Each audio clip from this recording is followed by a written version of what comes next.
This is ESPN Radio 103.7 and 1450. Zach Seyko here on the lines. We welcome back Bald Eagle area football head coach Jesse Nagle. Coach, thanks so much for your time again. Yeah, thank you for having me back on. The Bald Eagles are flying high, 6-3 overall, 5-1 in conference, up there in the Mountain League. Strong finish to the season, I must say, winning, how many games is it now? 6 out of the last 7. The way that Bald Eagle has bounced back under your direction, with the most recent victory coming against Wellsboro just last Friday, 35-7. Team again playing a full game. Offense is sharp. Defense is holding up its end of the bargain. What has really been the most redeeming quality about this team to kind of come back and fight through that adversity, that 0-2 start to, like I said, now win 6 of the last 7?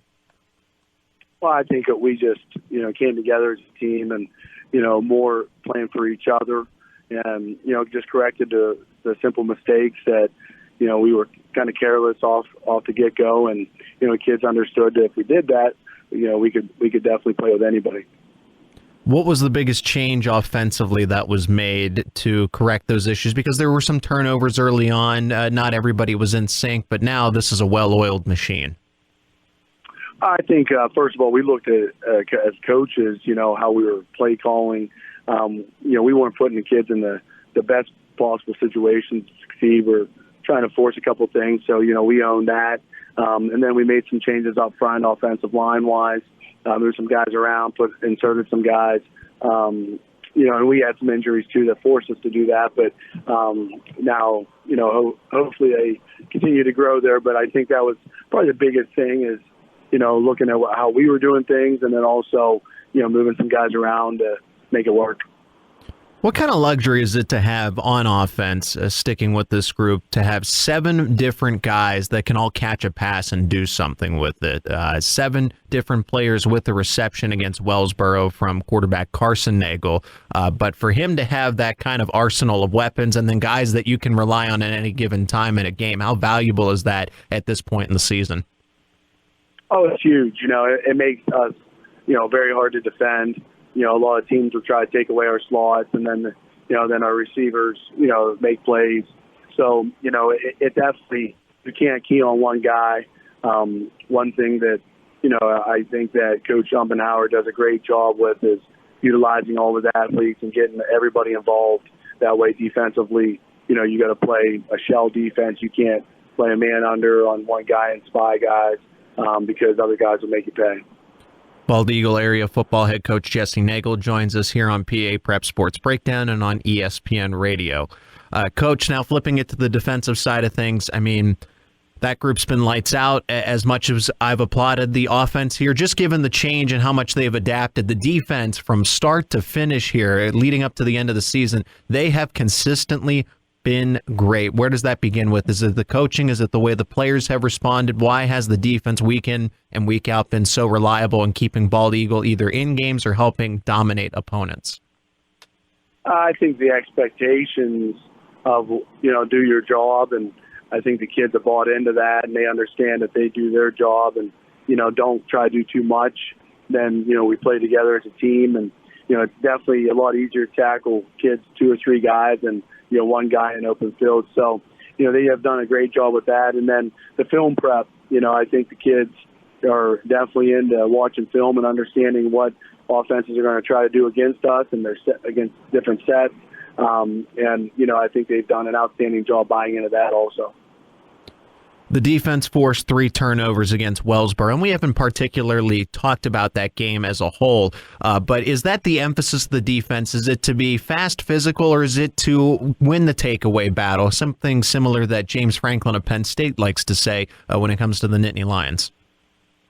Yeah, very similar. We want to play fast and physical, know what we're doing, do our job right, and play hard. I think that's the number one thing. And then, we can get turnovers, by playing fast and physical. I think that allows turnovers just to happen. We also really harp that, somebody stood up, let's rip the ball, let's get 6 for the defense. So, I think they all work hand in hand. But I think, our number one thing is we want to play downhill, we want to play fast, we want to play physical. Wellsboro's a non-conference team, and you're going to be facing a lot of those here going into the postseason, which we will get to in just a moment, and this game coming up against Purchase Line and how it all came together. But to face Wellsboro and Purchase Line, my idea of this is that it is a good test for Bald Eagle because you're seeing opponents that you don't normally face, and that's going to be the case when it's a one-and-done situation. It's winner-take-all in the postseason. Is that fair to say at this point that these non-conference games are very beneficial at this point in the season before playoffs? Oh, yeah, absolutely. I mean, you hit the nail on the head. I think, being able to do that, have so many non-conference games, is excellent for our kids because it's somebody new they got to prepare for. It's somebody they didn't prepare for last year or earlier in the season. So, yeah, I think it's outstanding for our program to be able to go to these non-conference opponents and, pretty much prepare us for something we haven't seen yet and, really dive into it. And I think the kids that are willing to put in the time and put in the work in the film room and things, that definitely benefits us on Friday. Bald Eagle area football head coach Jesse Nagle is on the line with us here on PA Prep Sports Breakdown and State College's ESPN Radio. And what ultimately were your takeaways from the game against Wellsboro? Because it was 35-7. It's a game that, yes, it benefits you going into the postseason, but it doesn't have any effect on the Mountain League, and that's something that Bald Eagle is right in the thick of right now. Unfortunately, the tiebreaker does go to Clearfield at this point.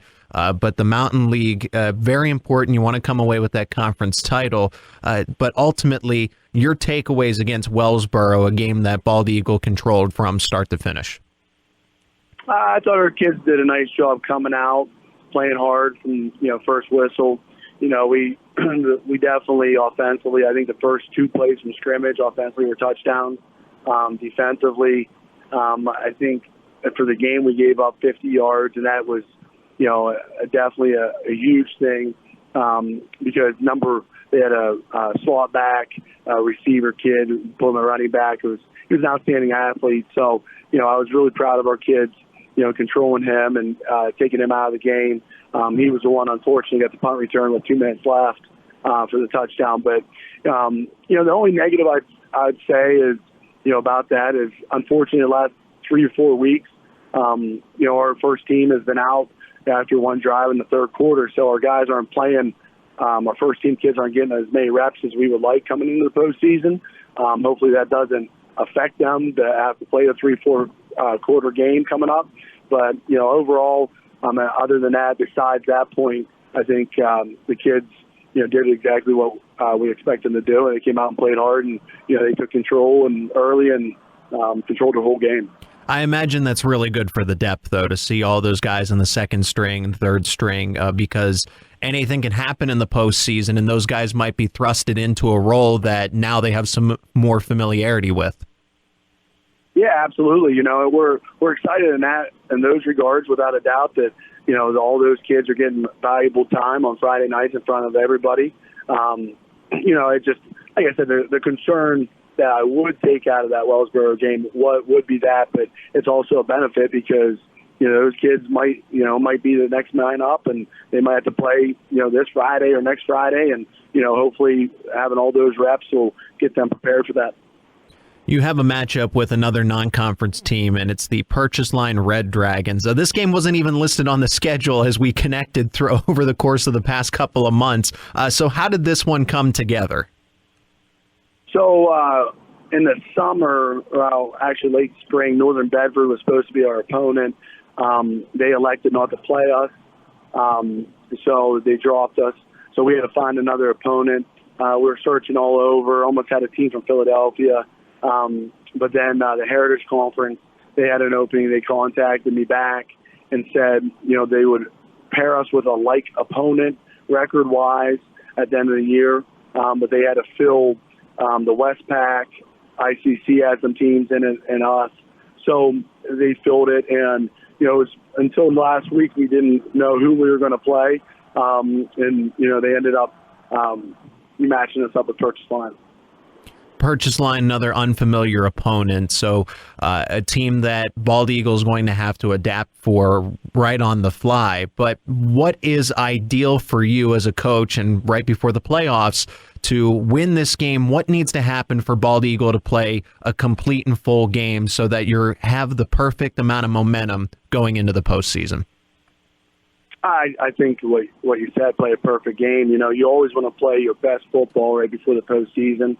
So we want to make sure we come out, open the kickoff, take it right to them offensively and defensively. You know, we want to click on all cylinders and make sure that, you know, special teams are really flying high too. So, you know, we want our best game. You know, we're going to challenge the kids. You know, this week we want our best game. We play a complete game from start to finish and see what happens. Bald Eagle area football head coach Jesse Nagle is with us here on PA Prep Sports Breakdown and ESPN Radio. My name is Zach Seyko. Coach, the Mountain League has been so competitive. You have multiple teams that have a record of 6-3 or better. There's 4 teams that have that, and you are tied with Clearfield, but unfortunately Clearfield does hold the tiebreaker from that moment you met earlier in the season. Just how good is that in general for the Mountain League to see this kind of competition of football with Clearfield, yourself and Bald Eagle, Penns Valley, Tyrone, and programs continuing to build back like Huntington, Bellefonte, and Phillipsburg, Osceola? I think it's huge for, you know, competition-wise. You know, I think last year, we made mention on this earlier when I talked to you. I think, you know, playing some teams that were maybe not ready, maybe up to the standard, I guess I should say, or as quality, hurt us in the postseason. You know, this year coming in, you know, playing those teams that you mentioned, the Tyrones, the Clearfields, the Penns Valleys, you know, I think that helps our program, helps their program, and it helps us in the postseason. So I think, you know, it's great to see that even the teams that, you know, struggled record-wise were still competitive in games. And like you said, I think that they're going to continue to get better also.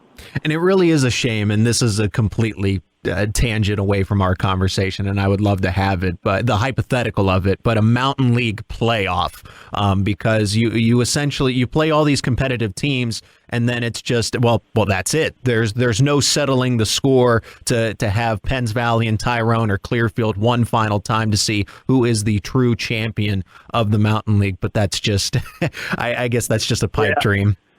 Yeah, it's funny you said that. I have a friend that coaches at Clearfield, and I said, hey, why don't I forgo this? We forget about purchase line. Let's play. You know, I would love to see that this year, of course. You know, because I think we were definitely not in the where we're at right now, and I'm sure Clearfield is not either. You know, I'm sure they're a lot better, but yeah, I would have loved to see that this year for sure.